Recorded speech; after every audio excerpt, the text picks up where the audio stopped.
Imagine writing like a 23-page pamphlet in an absolute panic. Well, the classic all-nighter. Right, because you've missed a strict deadline, your bosses are literally threatening to fire you, and you just have to get it done. Sounds awful. And then when it finally gets published, it just completely flops. I mean, totally bombs. Yeah. For 20 years, it literally just gathers dust in the archives of this failed movement. But then somehow, that exact hastily written document goes on to spark global revolutions. It topples empires even. Exactly. Yeah. And it becomes one of the 4 best-selling books in the history of human publishing. It really is the ultimate historical paradox, I think. You expect the blueprints for these massive societal shifts to be drawn up in, grand halls with careful, methodical precision. Right, with a team of lawyers or something. Exactly. But instead, we're looking at an origin story here that is chaotic, deeply human, and just completely unpredictable. Well, welcome to the Deep Dive. We are so thrilled you're here with us today, because our mission is to unpack the mechanics behind that very pamphlet. The Communist Manifesto. Written in 1848. And to get to the bottom of this, we've pulled together a massive stack of sources for you. We're looking at detailed historical summaries from school history and study.com. We've got the full translated text, plus multiple historical prefaces from the Marxist Internet Archive. Which are fascinating, by the way. Oh, totally. And we're also relying on Wikipedia's really comprehensive background on the document's writing, its publication, and, its massive long-term legacy. And before we get into the weeds here, we do need to establish a very clear ground rule with you, the listener. Yes, very important. We are examining the Communist Manifesto strictly as a historical and intellectual artifact. This text is heavily politically charged. Highly controversial. Still today. So our goal is to neutrally unpack the factual claims, the philosophical arguments, and the historical outcomes that are documented in our sources. We are absolutely not taking political sides here. No. We are not endorsing or condemning the ideologies within it. We are here purely to understand what the text actually says, how it was forged, and why it resonated so profoundly. Exactly. We're essentially acting as historical mechanics today, just, looking under the hood of these ideas. I like that analogy. Thanks. And to understand the engine of this document, we really have to look at the incredibly messy way it was built. Oh. Because the world-famous, fiery political declaration that we all know today, it was not at all what the authors originally set out to write. Not even close. The initial format was just entirely different. Yeah, so to understand that, we have to kind of drop ourselves into the spring of 1847. Okay, set the scene for us. So Europe is in the throes of the Industrial Revolution, and conditions for the working class are just grim. I mean, brutal. Unregulated factories, long hours, all of that. Right. And in this environment, you have all these various underground illegal organizations forming. And one of these was a secret society called the League of the Just. The League of the Just, which, from the sources, these aren't like high-level politicians or lords. No. These are German workers, tailors, craftsmen, artisans, mostly living in exile in cities like London and Paris. Exactly. And the League of the Just was, they were trying to figure out what they actually believed. They had chapters scattered all across Europe, and their ideology was this really confused mix of early utopian ideas. Just a jumble of theories. Yeah. So they brought in these 2 young German philosophers, Karl Marx and Friedrich Engels, to basically help reorganize the group and draft a cohesive, unified program. Kind of like bringing in consultants. Totally. And at their first Congress in June 1847, the League actually tasked Engels with writing this foundational document. But the format he used was, well, it was highly specific to the era. Yeah, I was looking at this in our sources. He drafted something called the Draft of a Communist Confession of Faith. Yes. And it essentially reads like a corporate onboarding manual, or like an FAQ page. It really does. It's literally just a list of 22 questions and answers. Like, question 1, are you a communist? Answer yes. Keep it simple, I guess. Right. Question 2, what is the aim of the communists? Answer, to organize society in such a way, and so on. It's so dry.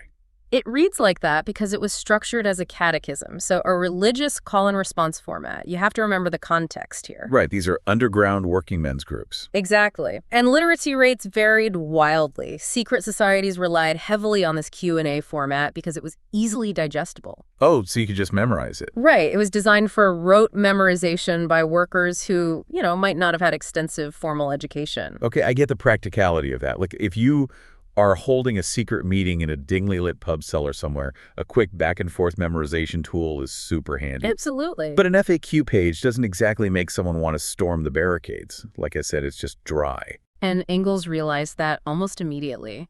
By October 1847, he had taken another swing at it. He wrote a second, slightly expanded draft called The Principles of Communism, which bumped it up to 25 questions. Okay, a little longer. But around this time, he also reviewed another draft written by a fellow radical named Moses Hess, and Engels just completely tore it to shreds. Just hated it. Yeah, because Engels recognized that this rigid Q&A format was basically a theoretical straitjacket. It severely limited their ability to explain why things were happening. Which brings us to this massively consequential piece of correspondence. In our sources, there's this letter from November 23rd, 1847. Engels writes to Marx. A very famous letter. Right, and he basically says, look, we need to abandon this catechism form completely. He writes that they need to bring in, quote, a certain amount of history. Yes. And in that letter, he explicitly suggests they change the title to a Communist Manifesto. Yeah, and that right there is the spark. That exact moment marks the birth of the manifesto as a concept.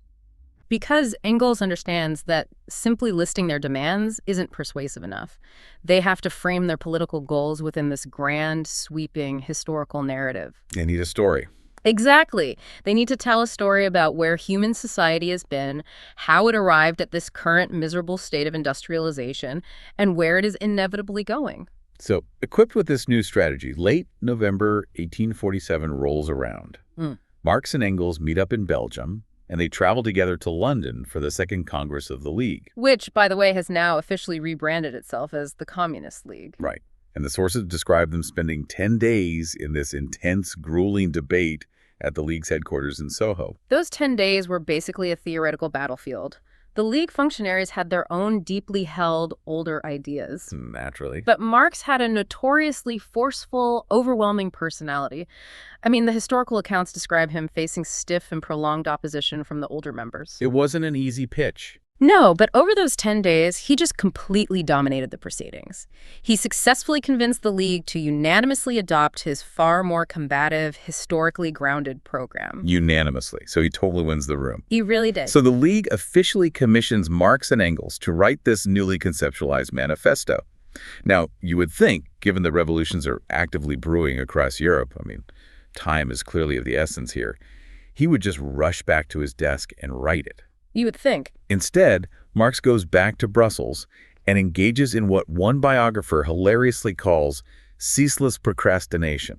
It is remarkably relatable, honestly. Marx was a brilliant thinker, but he was famously terrible with deadlines. I feel that. Right. Right. He spent the entire month of December and most of January doing side quests. Hey. He gave lectures. He wrote newspaper articles on entirely different topics. Anything but the pamphlet. Basically doing absolutely anything other than writing the pamphlet he was strictly commissioned to write. Anyone who has ever stared down a massive college term paper knows exactly what Marx was doing there. Oh, 100%. So eventually the Central Committee of the Communist League just loses their patience.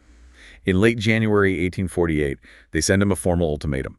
They've had enough. They essentially say, look, submit the manuscript by February 1st, or we're taking the project away from you. And as it turns out, nothing cures writer's block quite like the threat of being fired. It's a great motivator. Truly. Yeah. So, forced by that deadline, Marx finally sits down and writes the final draft in this frantic burst of energy over just 6 or 7 weeks. Now, it's important to note the authorship dynamic here. Right, because Engels is on the cover too. Yes, Engels is credited as the co-author, and they undeniably shared a joint stock of ideas and preparatory work, but the actual prose was penned almost entirely by Marx. Yeah, the sources mention that years later, Engels modestly wrote that the core foundational thought running through the document belonged solely and exclusively to Marx. So Marx is sitting there with this deadline breathing down his neck.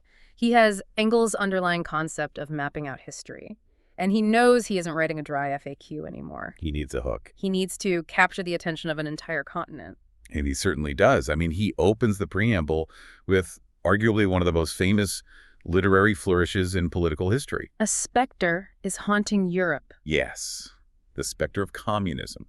He writes that all the old powers of Europe, the Pope, the Tsar, French radicals and German police spies have entered into a holy alliance to exorcise this ghost. It's just a brilliant framing device. He is taking the fear that the establishment has of this underground movement and weaponizing it. Turning their fear against them. Exactly. But what's really fascinating here is the literary inspiration behind that specific word choice. Oh, the specter. Yeah. The French philosopher Jacques Derrida wrote an entire analysis pointing out that the concept of the specter hauling itself across Europe directly mirrors the ghost of King Hamlet in Shakespeare's play. I love that detail from the sources. We know from biographies that Marx was deeply obsessed with Shakespeare. But why Hamlet specifically? Well, because in Hamlet, the ghost appears when time is out of joint. Right. The ghost represents this lingering injustice, a hidden crime that is demanding a reckoning from the living. Oh, wow. So Marx is suggesting that the social fabric of 1848 Europe is similarly out of joint. There is a deep structural instability, and this communist phantom is demanding that society face its historical reckoning. That sets an incredibly dark, dramatic mood right from the start. But then he jumps into section 1, which is titled Bourgeois and Proletarians, and he drops the core thesis of the entire text. The famous line. The history of all hitherto existing society is the history of class struggles. And here is where we need to pause, I think, and look at the philosophical engine driving that exact sentence. Marx is introducing a framework here that combines philosophical materialism with a dialectical method. Okay, hold on. Let's stop right there. Philosophical materialism and dialectical method. That sounds like incredibly dense 19th century seminar speak. It does. If I'm a tailor in an 1848 working men's club, or just a listener today, what does that actually mean in plain English? That is a crucial question. Let's break it down. When Marx says materialism, he isn't talking about, being obsessed with buying fancy clothes or cars. Right, not that kind of materialist. No. In a philosophical sense, materialism means that the foundation of human society isn't grand ideas or religion or great leaders. The foundation is physical stuff. The actual material of life. Exactly. It's about who owns the land, the raw materials, the factories, and the tools to make things. Okay, so essentially follow the money and the resources. Yes. And what about dialectical?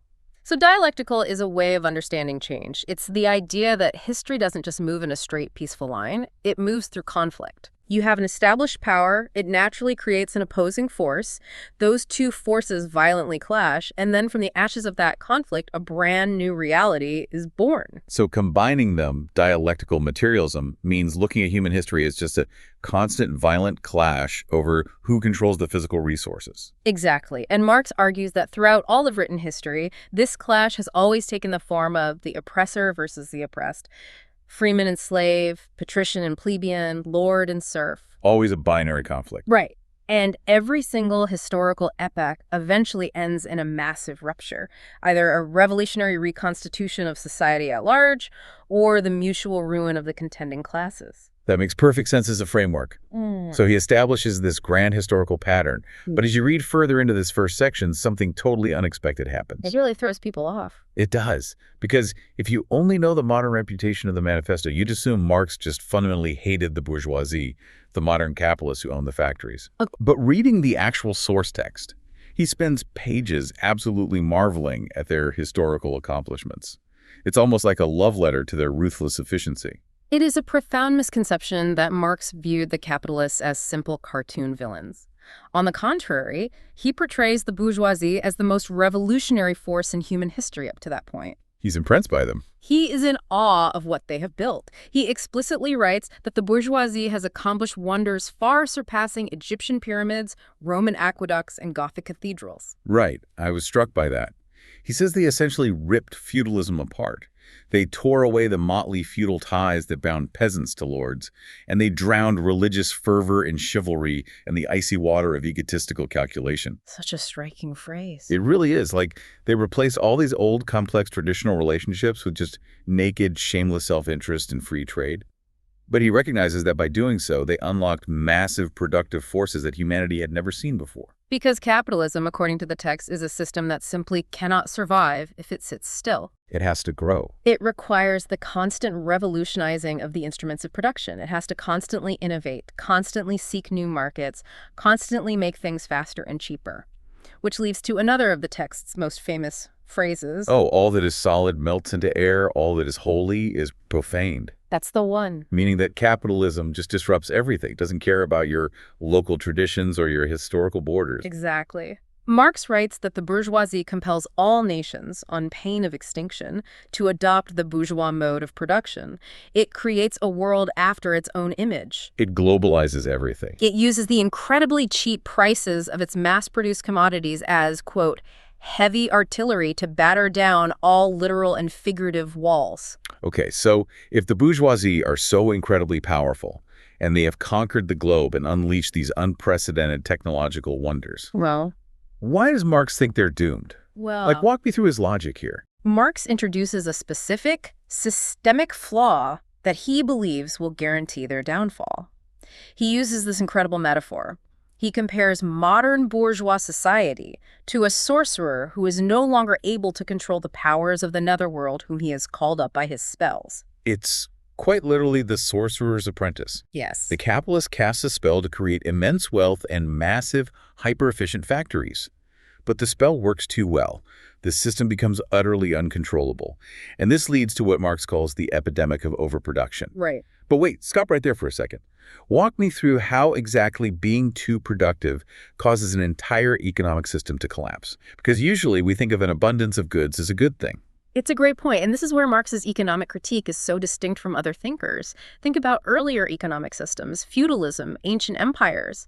When they collapsed into crises, it was almost always due to scarcity. Right, like a drought ruined the harvest or a plague wiped out the workforce. Exactly. There wasn't enough food, so society starved. But Marx observes that capitalism is the first system in human history that periodically collapses because there is too much stuff. Which sounds crazy at first. It does. But here is the mechanical cycle he describes.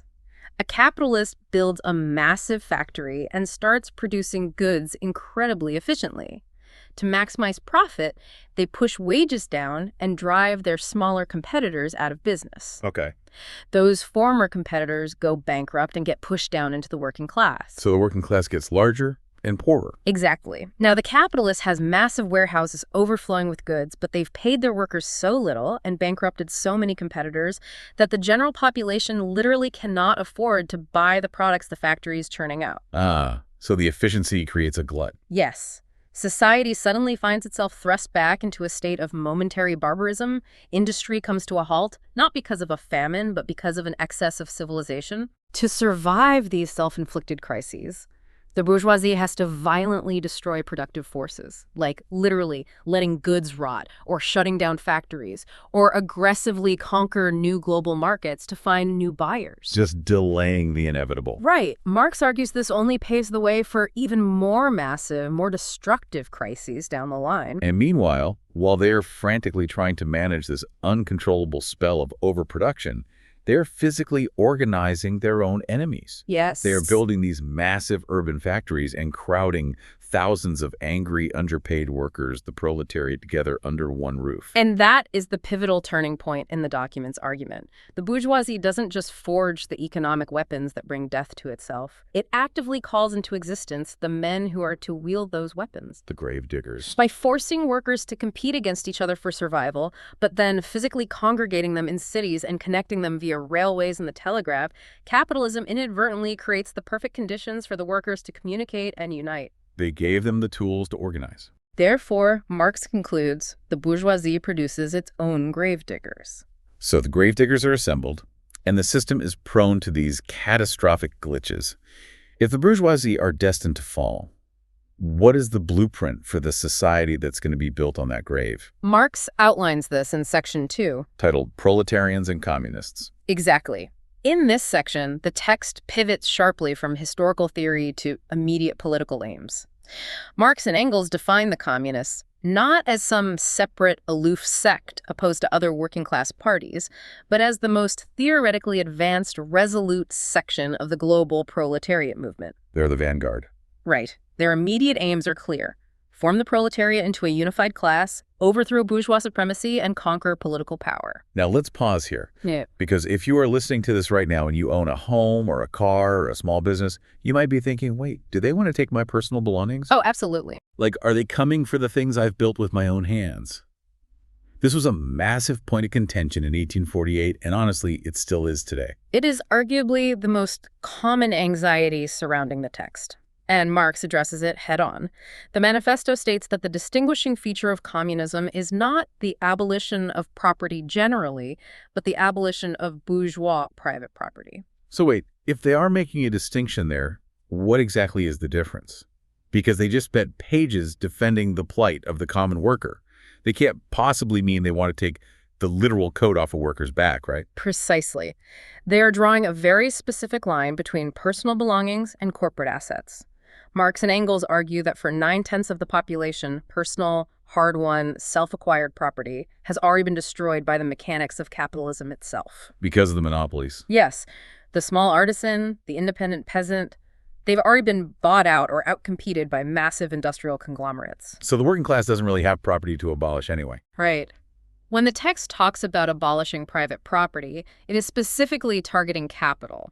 Capital is property that exploits wage labor to create more capital. Got it. Think of a massive factory or a massive landlord's estate. The text explicitly reassures the reader here. Communism deprives no man of the power to appropriate the products of society for personal use.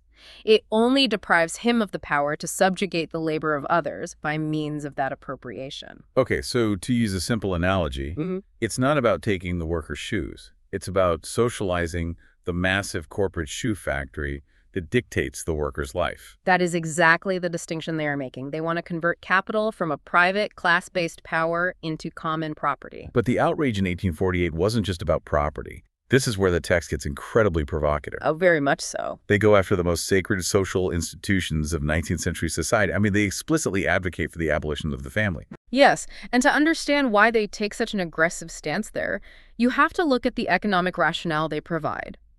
Marx isn't arguing against love or kinship. He argues that the bourgeois concept of the family is based fundamentally on capital and private gain. Okay. For the working class of 1848, the concept of a warm, traditional family life had been virtually annihilated by the brutal conditions of factory labor. Because everyone, including children, had to work 14-hour days just to avoid starving. So there was no family life. Exactly. The text claims that children have been reduced to simple articles of commerce and instruments of labor. Therefore, Marx suggests the traditional family has already been reduced to a mere money relation by capitalism itself. And it gets even more inflammatory from there. The bourgeoisie accuses the communists of wanting to introduce the quote-unquote community of women. Which is a polite 19th century way of saying sharing wives. Right. And Marx takes that accusation and violently flips it back onto the bourgeoisie. He does. He argues that the bourgeois man sees his wife merely as an instrument of production, like someone to produce legitimate heirs to inherit his property. And since the communists want to socialize the instruments of production, the bourgeoisie naturally assumes wives will be socialized too. It's quite the rhetorical counterpunch. It's brutal. But he goes even further. He accuses the bourgeoisie of profound hypocrisy. He claims that bourgeois marriage is already, in practice, a system of wives in common, pointing to rampant infidelity and both public and private prostitution exploited by the wealthy. Right. The true goal, the manifesto argues, is to abolish the status of women as mere instruments of production entirely. They are essentially taking every moral high ground the ruling class claims to hold and pointing out the hypocrisy created by raw economic reality. Yes. Now, they don't just leave it as philosophical critique. Section 2 ends with a very specific 10-point transitional plan for what a post-revolution society should actually enact. And reading this list today is fascinating. Yeah, it really is. Some of these demands were unimaginably radical in 1848, but are debated quite differently today. The 10 points include the abolition of property and land, but also demands like a heavy, progressive, or graduated income tax. Think about your own paycheck today. The idea of a progressive income tax, where the more money you make, the higher percentage you pay, is just standard IRS policy in the modern world. Completely normal. But in 1848, pitching that was akin to suggesting we abolish money entirely. It was revolutionary. The plan also calls for the centralization of credit in the hands of the state via a national bank and the centralization of communication and transport. It demands the abolition of all rights of inheritance, which is obviously still highly debated today. But then you get to point 10. Free education. Yes. Quote, free education for all children in public schools. Abolition of children's factory labor in its present form. In 1848, demanding free universal public education and an end to child labor was seen as deeply dangerous, utopian, and economically disastrous by the ruling class. They thought it would ruin the economy. Today, those are widely accepted baseline norms in almost the entire developed world. It really shows how the Overton window, the range of policies that are politically acceptable to the mainstream, has shifted dramatically over the last century and a half. So Marx and Engels lay out this highly specific, incredibly aggressive vision. But here is the historical reality. They had a massive problem. They weren't alone? Exactly. They weren't the only ones promising a utopia. The intellectual marketplace in 1848 was heavily crowded. There were hundreds of reformers running around Europe pitching their own cures for society's ills. So before they could launch the revolution, they had to systematically destroy their competition. Which brings us to Section 3, Socialist and Communist Literature. Oh man, the tone here shifts dramatically. Their treatment of rival thinkers is, to put it mildly, absolutely scathing. This section reads like they are observing competing startup founders, and their goal is a hostile takeover. They systematically go through every other firm's ideological business model and aggressively point out why they are historically doomed to fail. A 19th century diss track. Exactly. Let's look at their first target, reactionary socialism, specifically a group they call feudal socialists. So feudal socialism referred to French and English aristocrats. These were the old nobles who were rapidly losing their wealth and cultural power to the newly rich, factory-owning capitalist bourgeoisie. Right, the old money losing to the new money. Exactly. To try and win the working class over to their side to fight the capitalists, these aristocrats started writing pamphlets, criticizing capitalism and pretending to care deeply about the exploited workers. And the imagery Marx uses to mock them is hilarious and just brutal. The text says these aristocrats waved the proletarian alms bag in front of them as a banner to rally the people. But whenever the common people actually joined them, they saw the old feudal coats of arms on their hindquarters and deserted with loud and irreverent laughter. It's brilliant political satire. He is exposing them as out-of-touch nobles, simply wearing poor clothes as a costume to try and regain their lost feudal dominance. Next on the chopping block is German or true socialism. And this critique was directed squarely at Marx and Engels' own peers, German philosophers. Yes. Marx argued that these philosophers took the practical, fiery political literature born from the real-world French Revolution and completely stripped it of its teeth. And this requires us to understand how philosophy can, dilute political action. To make it useless. Basically, yeah. The French writers were responding to actual physical class struggle. But the German philosophers reading these texts in a country that hadn't industrialized yet translated these concrete economic demands into abstract philosophical concepts. Right. The sources note they use phrases like the alienation of humanity, which, what does that even mean? Exactly. Marx mocks them for taking serious, life-or-death political economy and turning it into harmless, navel-gazing nonsense. Instead of talking about wages and factory conditions, they talked about the spiritual alienation of the human soul. Which doesn't help anyone. Marx argues this abstract philosophizing posed absolutely no real threat to the ruling class. It effectively neutralized the revolutionary anger of the workers. Okay, then we have conservative or bourgeois socialism. This targets economists, philanthropists, humanitarians, and wildly, even people organizing animal cruelty prevention societies. It sounds so specific. Right, like, wait, why would a revolutionary manifesto aggressively target animal cruelty prevention? Because, from Marx's perspective, these bourgeois reformers want to redress social grievances just enough to guarantee the continued existence of bourgeois society. They're trying to patch the holes in a sinking ship rather than building a new one. So they want to make the workers just comfortable enough that they don't revolt. Precisely. They want the incredible wealth generation of capitalism without the revolutionary dangers that it naturally creates. As the manifesto puts it, they want a bourgeoisie without a proletariat. Which is impossible, according to Marx. Right. They believe that minor administrative reforms, charity, better prison conditions, animal welfare, can fix the system without fundamentally altering the brutal relationship between capital and wage labor. Marx views this as a dangerous distraction that dulls the revolutionary edge of the working class. Finally, we get to the critical utopian socialism and communism. These are the followers of early thinkers like St. Simon, Charles Fourier, and Robert Owen. Marx and Engels actually give these thinkers a sliver of credit. Oh, really? Yeah, they acknowledge that these early utopians correctly identified the miseries of class antagonism. However, because they wrote When the industrial proletariat was still in its absolute infancy, they didn't see the working class as an independent political force capable of carrying out a revolution. So instead of organizing a mass political movement, they tried to build these isolated, experimental utopian communities. The text mockingly calls them castles in the air. Yes. Robert Owen, for example, built an actual experimental factory town in New Lanark, Scotland, trying to prove that you could have profitable industry with humane working conditions. Okay. Charles Fourier envisioned massive communal living complexes called phalansters. There was another project called Little Icaria. And Marx hated this approach.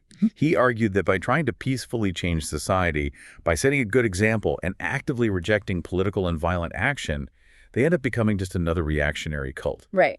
They are forced to beg the wealthy elite to fund their little utopian experiments rather than actually taking power for themselves. By systematically dismantling every single alternative theory, Section 3 acts to clear the theoretical battlefield.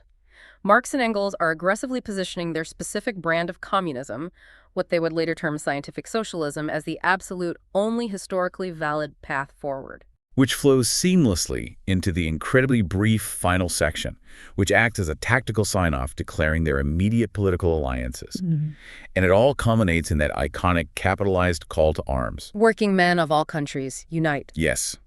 They explicitly declare that their ends can be attained only by the forcible overthrow of all existing social conditions. They tell the ruling classes to tremble at a communistic revolution because the proletarians have nothing to lose but their chains. It is a phenomenal piece of dramatic writing. It really is. So they drop this fiery, brilliant manifesto in late February 1848, right in London, and literally days later, actual revolutions start breaking out across Europe. The Spring of Nations. Yes. Paris revolts, Germany revolts, the Habsburg Empire shakes. Given the timing, this document must have been an instant, massive success, right? Like, it must have been the playbook for the entire continent. Actually, no. And this is perhaps one of the greatest historical misconceptions surrounding the text. The Communist Manifesto was an absolute resounding flop upon its initial release. Wait, hold on. How does a document this brilliantly written, this famous flop during the exact continental revolutions it is actively predicting? That defies logic. It comes down to the brutal realities of 19th century logistics and distribution. Printing presses. Yes. The pamphlet was published by the Workers' Educational Association in late February 1848. Around 1,000 copies reached Paris in March and then made their way to Germany in early April. But the initial text was printed exclusively in German. Oh. Even though the preamble dramatically promised it would be published in English, French, Italian, Flemish, and Danish. Those translations simply didn't happen in time. The print run was incredibly limited. The sources specifically note that when the workers of Paris united to overthrow King Louis Philippe and establish the Second Republic, the manifesto played absolutely zero role in that massive historical event. Because the French translation wasn't even published yet. Exactly. Wow. Furthermore, the revolutions of 1848 ultimately failed. The conservative monarchies and military powers struck back hard and crushed the uprisings. Marx was expelled from Belgium and then eventually expelled from Germany. And then came the trials. Right. By the end of 1852, there was a major trial known as the Cologne Communist Trial, where prominent leaders of the Communist League were imprisoned by the Prussian government. Following that defeat, the League officially disbanded itself. So the organization that commissioned the document is done. The revolutions it hoped to guide are crushed, and the authors are forced into exile. And the manifesto itself. It falls into total, profound obscurity. Historian Eric Hobsbawm notes that throughout the 1850s and 1860s, the text essentially gathered dust. By the mid-1860s, virtually nothing that Karl Marx had written in the past was even in print anymore. That is mind-blowing. The most famous political pamphlet in history sat in a drawer, largely forgotten, for 2 decades. Yep. So how on earth does it claw its way back from the grave? The revival is a combination of Marx's personal networking, shifts in the global labor movement, and honestly, one of the most spectacular legal blunders by a government in history. I love a good historical blunder. In the 1870s, Marx becomes a highly prominent figure again because of his leadership in the First International, which was a huge association of working men across Europe, and his loud public defense of the 1871 Paris Commune. which was a radical socialist government that briefly ruled Paris. Right. So his personal brand as a radical intellectual is gaining serious traction again. People are paying attention to him. But the catalyst for the manifesto's specific return to print is just wild. Lay it on me. Leaders of the German Social Democratic Party, who were loosely aligned with Marxist thought, were put on trial for treason by the German government. Okay. And during the court proceedings, the prosecuting attorneys decided they needed to prove just how dangerous and radical these men were. So the prosecution decided to read the entire text of the Communist Manifesto out loud into the official court record as evidence. You're kidding. Because they read it into the court record, it altered its legal status. Exactly. Under German law at the time, official court proceedings were a matter of public record. Because the prosecutors entered the text into the record, it suddenly became perfectly legal to publish it in Germany without fear of censorship. That is amazing. Marx and Engels immediately recognized the opportunity and rushed out a new German language edition in 1872. That treason trial inadvertently served as the greatest marketing campaign they could have possibly asked for. Let's talk about an unintended consequence. The state prosecutors, trying to lock up socialists and suppress radical thought, accidentally release the most potent socialist document in history back into the wild, perfectly legally. From 1871 to 1873, fueled by this new legality and Marx's rise in fame, it was published in over 9 editions in 6 languages.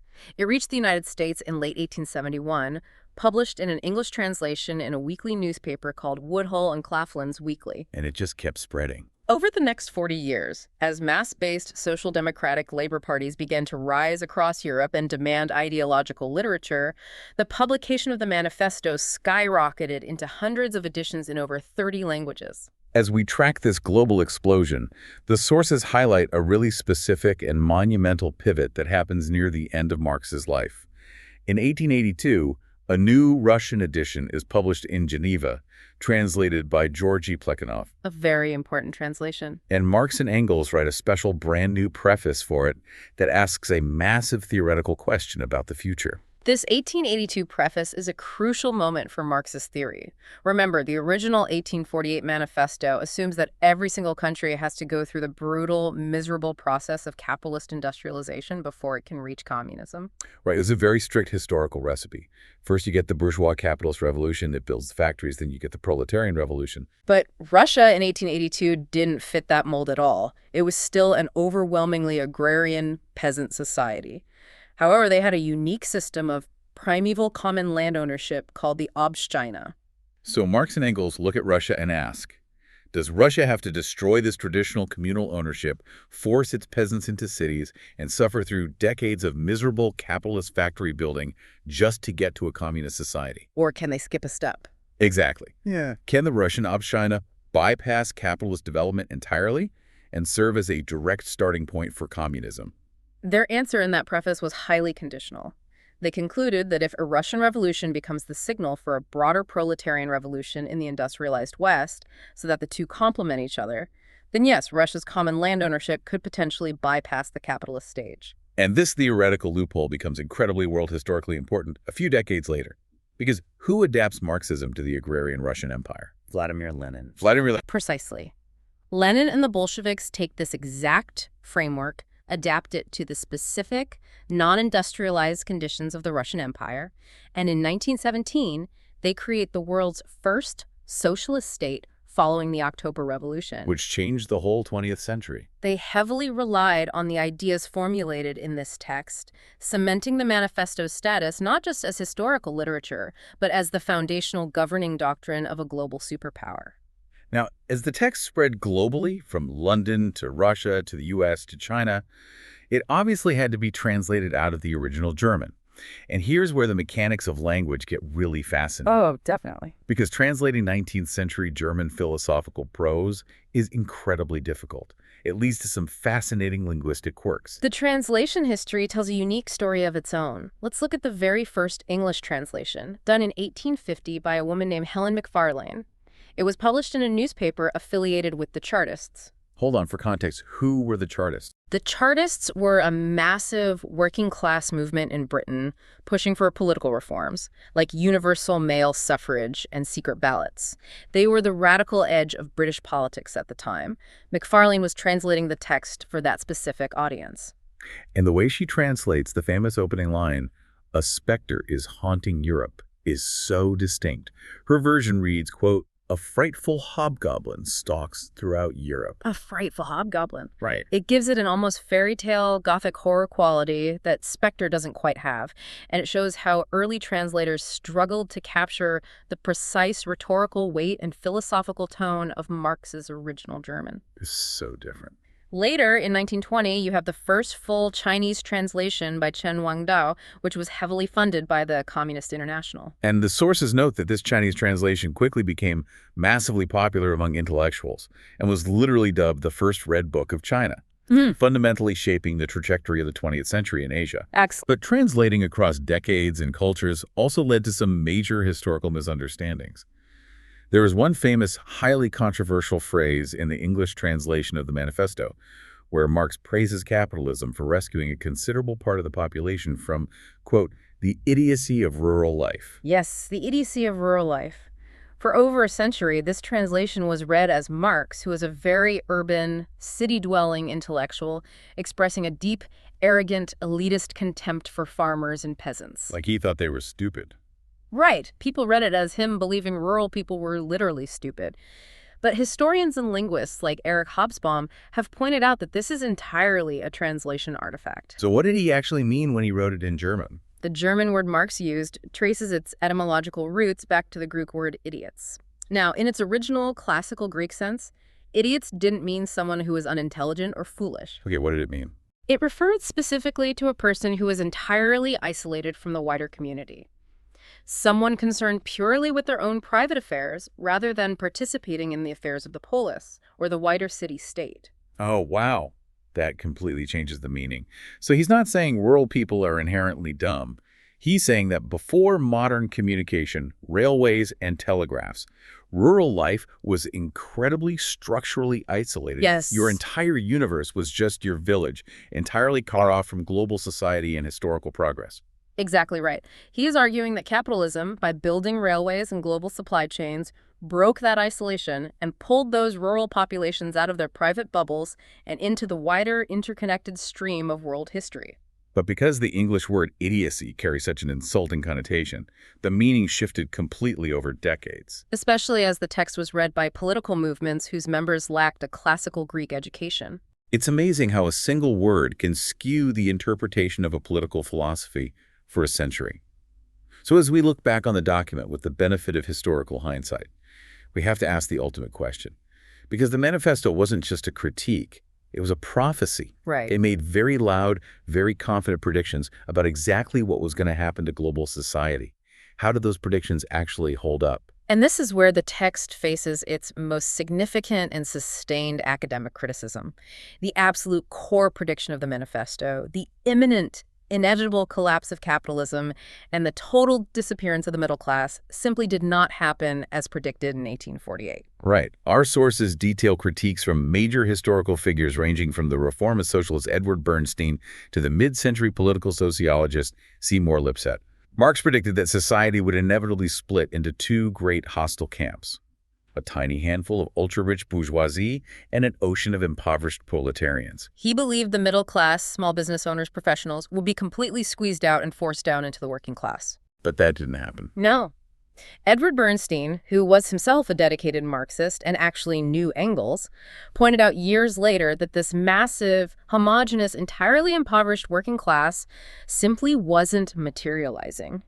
Instead of disappearing into the proletariat, the middle class was actually growing, stratifying, and diversifying. Why did Marx get that so wrong? Because capitalism proved far more adaptable and resilient than the 29-year-old Marx anticipated. It changed. The system developed mechanisms to reform itself. Under pressure from labor unions and the threat of the very revolution Marx predicted, capitalist states introduced labor laws, minimum wages, and welfare programs that raised living standards in certain areas. It bought off the revolution in a way. Furthermore, the modern corporate structure created a vast array of middle management, administrative service, and professional roles that simply didn't fit neatly into the binary of factory owner versus factory worker. What is truly surprising from the sources, though, is that Marx actually realized this error himself later in his life. In a much later, far more obscure, highly technical economic work called Theories of Surplus Value, he actually acknowledged the survival and the growth of the middle class. He did. Marx was fundamentally a rigorous analytical thinker. As the economic data changed over the decades, his analysis evolved. He saw that the joint stock company and the expansion of the service sector were changing the class structure. But no one reads that book. Right. Theories of Surplus Value is an incredibly dense, multi-volume economic treatise that is read almost exclusively by dedicated academics and graduate students. It doesn't have the punch of a pamphlet. The Communist Manifesto is a 23-page emotional lightning bolt. Precisely. Yeah. And so the loud, confident, binary predictions of a young man in 1848 remained what the broader world remembered and rallied behind, regardless of how his own theories evolved and gained nuance as he grew older. So the manifesto became frozen in time. Yes, serving as a foundational myth and an absolute doctrine long after its author's own economic views had shifted.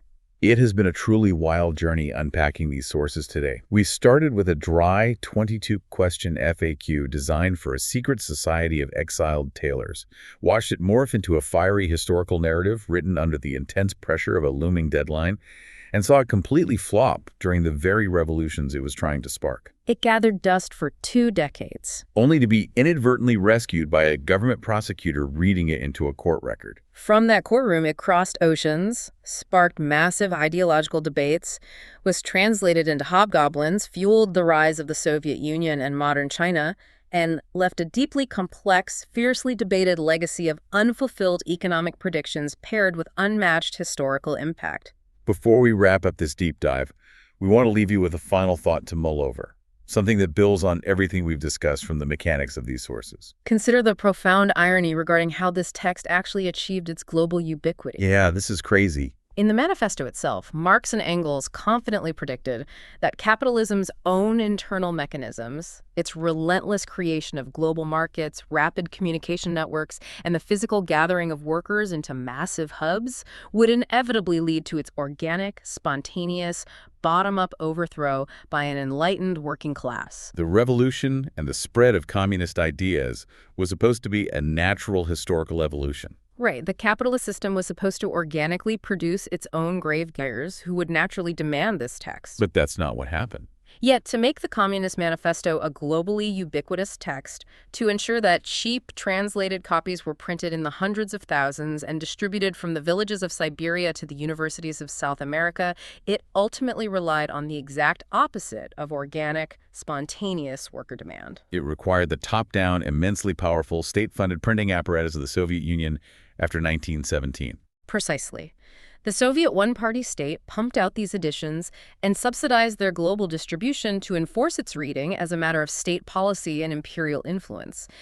The text prophesied a natural, inevitable historical evolution driven organically by the masses, but securing its actual physical legacy across the globe required the backing of an immense centralized state machinery.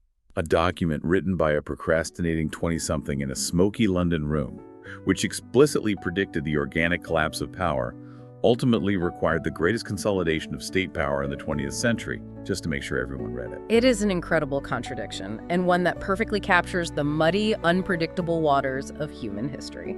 That's all for today's deep dive. We hope this exploration gave you a new lens on how history is actually made, not just by grand designs, but by missed deadlines, translation errors, and profound lingering ironies. Thanks for joining us, and keep exploring.